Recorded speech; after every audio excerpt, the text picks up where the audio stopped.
मुख्य सुदेश महतो ने पूर्व की हेमंत सरकार और वर्तमान की चंपाई सरकार पर हमला करते हुए कहा कि सरकार वादा करके आई थी हर साल 5 लाख लोगों को रोजगार देगी। 4 साल में 20 लाख लोगों को रोजगार देना चाहिए था, लेकिन सरकार 10,000 का भी आंकड़ा पार नहीं कर पाई है। जिस सरकार ये वादा करके आई थी कि मैं डायरेक्ट इनडायरेक्ट, मैं ये नहीं कह रहा हूँ, मैं इसको परिणत भी नहीं कर रहा हूँ, जिसने साल में 5 लाख लोगों को रोजगार देने का, मैं ये 4.5 साल के बाद भी कुछ महीने बीत गए, मैं उसको ना गिनूं, लेकिन 4 साल का तो पूरा हिसाब होना चाहिए। 4 साल में 20 लाख नौकरी देने का वादा करके आने वाली सरकार, मैंने कहा कि 10,000 का आंकड़ा पार नहीं कर पाई है, जिसमें आज भी सरकारी जो पद खाली हैं, सृजित पद खाली हैं, वो 2,48,000 पद खाली हैं, जिसपे नियुक्ति केवल मात्र करनी है। सरकार ने वो प्रक्रिया को भी पूरा कर नहीं पाई। मैं इसीलिए कह रहा हूँ कि ये युद्ध के विरोधी है।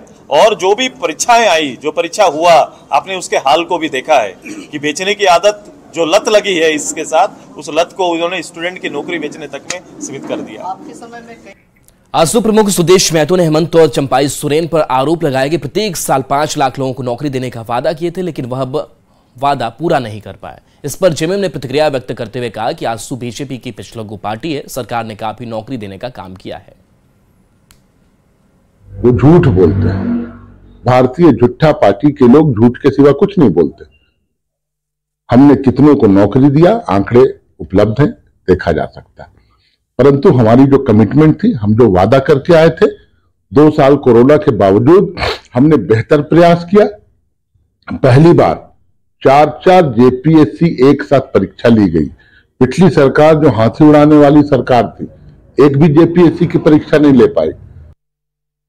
राज्य में लोकसभा चुनाव को लेकर तैयारी तेज हो गई। निर्वाचन आयोग तैयारी में जुट गया है। राज्य में राज्य मुख्य निर्वाचन पदाधिकारी की रवि कुमार ने कहा कि चुनाव की तैयारी चल रही है। अब तक जो काम था वो हो गया है, अब आगे का जो काम होगा वो जल्दी होगा। तैयारी है हम लोग का, इलेक्शन प्लानर करके एक सिस्टम है, उसका सिस्टम के अंतर्गत हम लोग काम करता है। एक एक काम का एक एक शेड्यूल है, उसी शेड्यूल के अंतर्गत काम करता है। उसके शेड्यूल के अंतर्गत काम चल रही है, इसलिए तैयारी अभी के स्टेज में क्या है वो तैयारी पूरा है। आने वाला तैयारी है वो अपने समय पर करेंगे। इसलिए प्लानर का एक शेड्यूल है, कमीशन का एक शेड्यूल प्लानर बना हुआ, उसके शेड्यूल के अनुसार हम लोग का काम करा रहा है। रांची के सदर अस्पताल में डॉक्टरों की कमी है। इसके चलते मरीजों के इलाज में काफी दिक्कतों का सामना करना पड़ रहा है। अस्पताल के अधिकारी का कहना है कि हम लोग डॉक्टरों की नियुक्ति करने के लिए हम लोग लगातार इंटरव्यू कर रहे हैं, लेकिन स्पेशलिस्ट डॉक्टर नहीं मिल पा रहे हैं।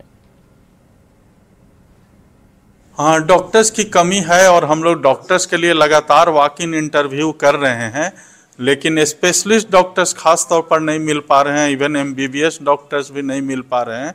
तो फिर से हम लोग दोबारा करते हैं प्रयास उसके लिए, और हम लोग को उम्मीद है कि यहाँ पर डॉक्टर्स हम लोगों को मिल जाएंगे। जैसे हम लोग बुंडू अनुमंडलीय अस्पताल के लिए भी कोशिश कर रहे हैं कि वहाँ भी स्पेशलिस्ट डॉक्टर रहें। हम लोग इंटरव्यू भी किए लेकिन कोई नहीं आए थे, तो इस बार फिर से हम लोग निकाल रहे हैं। सदर के लिए भी जहाँ कहीं भी डॉक्टर्स की कमी है, हम लोग उसको लगातार प्रयास करते हैं कि वो कमी दूर हो। और चलिए न्यूज़ 18 बिहार झारखंड पर खबरें आपके लिए लगातार जारी हैं।